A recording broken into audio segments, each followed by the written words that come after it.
वानवडा रोडवर एका कारला आग लागली। लातूरच्या औसा पोलिसांना रविवारी मध्यरात्री आलेल्या फोनवर मिळालेली माहिती फोन डायल 112 वर आला होता। साहजिकच प्रकरण सिरियस होतं। पोलीस घटनास्थळी पोहोचले। आगीचा भडका मोठा होता। पोलिसांनी लागलेच अग्निशमन दलाला बोलावलं। आग विझवण्यात आली आणि पोलिसांनी ड्रायव्हिंग सीटवर पाहिलं तर त्यांना दिसला तो कोळसा। ड्रायव्हिंग सीटवर बसलेल्या तरुणाचा अक्षरशः कोळसा झाला होता। पोलिसांनी कारची माहिती काढली। गणेश चव्हाण नावाचा तरुण ही गाडी चालवत होता हे त्यांना समजलं। गणेशच्या हातातलं ब्रेसलेट सुद्धा तिथेच होतं। गणेशच्या मृत्यूची बातमी पसरली। शोक व्यक्त केला जाऊ लागला, पण या प्रकरणात वेगळा ट्विस्ट आला। जळालेला माणूस गणेश चव्हाण नव्हता, हा होता बनाव। त्यांचं कोडं सुटलं गणेशने गर्लफ्रेंडला केलेल्या मेसेजमुळे। पण हे प्रकरण नेमकं आहे काय? गणेशने बनाव कशासाठी रचला? जर जळालेला माणूस गणेश नव्हता तर कोण होता? औसामधलं धक्कादायक प्रकरण समजून घेऊयात या व्हिडिओतून। नमस्कार, मी गंगाधर गडदे। आणि रविवारी मध्यरात्री पोलिसांना आग लागलेली गाडी सापडली। त्यातला मृतदेह पूर्णपणे जळालेला होता, त्यामुळे ओळख पटवण्याचं आव्हान पोलिसांसमोर होतं। गाडी चालवणाऱ्याने सीट बेल्ट लावला होता, त्यामुळे अचानक आग लागल्यानंतर त्याला बाहेर पडता आलं नसावं असा अंदाज पोलिसांनी लावला। पण त्यांनी हत्येचा अँगल सुद्धा विचारात घेतला। या जळालेल्या गाडीचा नंबर होता MS43AB42। पोलिसांनी या नंबरवरून कार मालकाला ट्रॅक केलं। गाडी मालकाचाच मृतदेह असावा असा त्यांना सुरुवातीला संशय होता, पण औसामध्येच राहणारे गाडी मालक बळीराम राठोड मात्र जिवंत होते।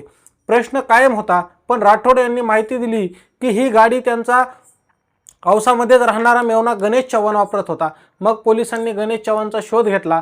फायनान्स एजंट म्हणून काम करणाऱ्या गणेशच्या घरी पोलीस पोहोचले, तेव्हा त्याच्या बायकोने सांगितलं की गणेश 13 डिसेंबरच्या रात्री मित्राला लॅपटॉप देतो म्हणून कार घेऊन बाहेर पडला होता, पण त्यानंतर तो घरी परतलेला नाही।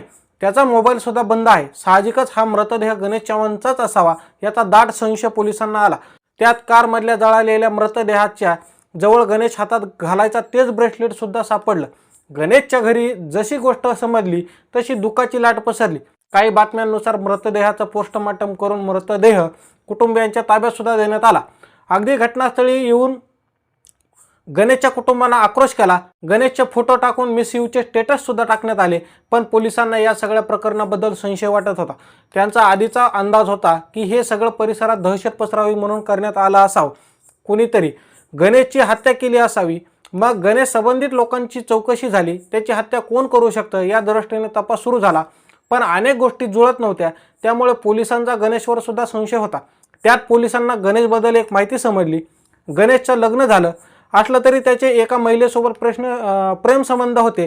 पोलिसांनी या महिलेला ट्रॅक केलं, तिची ही चौकशी केली आणि त्या चौकशीत तिने सांगितलं गणेश आपल्या कॉन्टॅक्टमध्ये आहे। गणेश दुसऱ्या फोन नंबरवरून आपल्या गर्लफ्रेंडला मेसेज करत होता। पोलिसांनी हे चॅटिंग पाहिलं आणि त्यांना गणेश जिवंत असल्याची खात्री पटली। त्यानंतर त्यांनी त्यांच्या दुसऱ्या नंबरचं लोकेशन ट्रॅक करायला सुरुवात केली। लोकेशन ट्रॅक करत ते आधी कोल्हापूरला पोहोचले आणि नंतर सिंधुदुर्गामध्ये शोध घेतल्यानंतर त्यांना गणेश चव्हाण सापडला, तेही जिवंत। पण पोलिसांसमोर दोन प्रश्न होते। गणेश जिवंत होता तर मृतदेह कोणाचा होता आणि गणेशने स्वतःच्या मृत्यूचा बनाव का केला होता?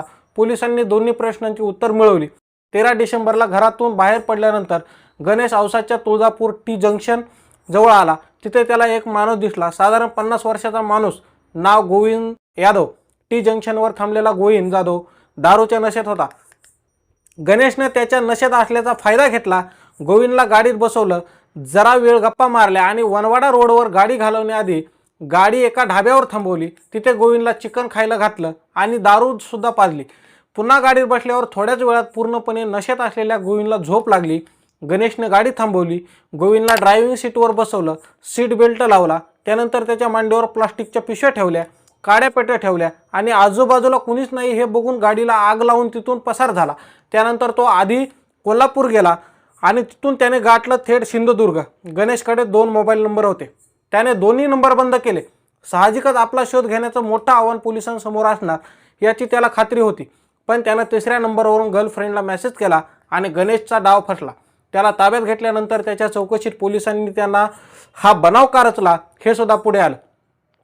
गणेशवर 57 लाख रुपयाचं गृह कर्ज होतं, ते कसं फेडायचं हा प्रश्न गणेश त्याच्या पुढे होता। कर्जबाजारीपणामुळे तो त्रस्त होता आणि त्यातूनच त्याने एक प्लॅन रचला, स्वतःच्या मृत्यूचा बनाव रचायचा आणि त्यानंतर टर्म इन्शुरन्सचे जे पैसे येतील ते वापरून होम लोन पासून सुटका करून घ्यायची। त्याचा इन्शुरन्स 1 कोटीचा असल्यानं त्याच्या कर्जाचा प्रश्न कायमचा मिटणार होता। त्यामुळेच त्याने खून करून स्वतःच्या मृत्यूचा बनाव रचायचं ठरवलं। मग अनोळखी व्यक्तीला गाठून त्याने हा खून घडवून सुद्धा आणला, पण विषय त्याच्या अपेक्षेप्रमाणे संपला नाही। पोलिसांनी त्याला ताब्यात घेतलं आणि चौकशीत सगळं सत्य समोर आलं। पण महत्त्वाची गोष्ट म्हणजे हे सगळं अचानक ठरलं नव्हतं। गणेश स्वतःच्या मृत्यूचा रचायचं प्लॅनिंग करत होता।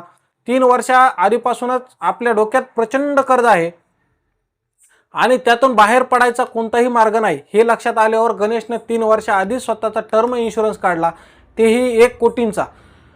जर आपला अपघाती मृत्यू झाला तर हे 1 कोटी मिळतील आणि आपलं कर्ज फिटेल असं त्याचं प्लॅनिंग होतं।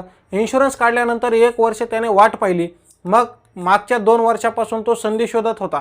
त्याला मिळाली रात्रीच्या वेळी नशेत असलेला अनोळखी व्यक्ती भेटल्याने गोविंद यादव भेटल्यावर त्याने लिफ्ट देण्याचा बहाण्यानं प्लॅन ॲक्टिव्ह केला आणि गोविंद यादवचा खून करून स्वतःच्या मृत्यूचा बनाव रचला। पोलिसांनी गणेशवर BNSच्या कलम 103(1) अंतर्गत खुनाचा गुन्हा दाखल केला असून अधिक तपास सुरू आहे। त्याच्या प्लॅनिंगमध्ये आणखी कोणी सहभागी होतं का, त्याच्या इन्शुरन्समध्ये पैसे कुणाला मिळणार होते याबद्दल पोलीस चौकशी करतायत। पण औसामधल्या घटनेने सगळ्यांना पिक्चरच्या क्लायमॅक्सचा फील दिलाय, कारण तो मेला म्हणून मिस यूचे स्टेटस ठेवले, तो त्यांच्या समोर जिवंत होता 1 कोटी रुपयांसाठी एक अनोळखी माणसाचा खून करून। तुम्ही आपल्या चॅनलवरती नवीन असाल तर व्हिडिओला लाईक करा, शेअर करा आणि चॅनलला सबस्क्राईब करायला अजिबात विसरू नका।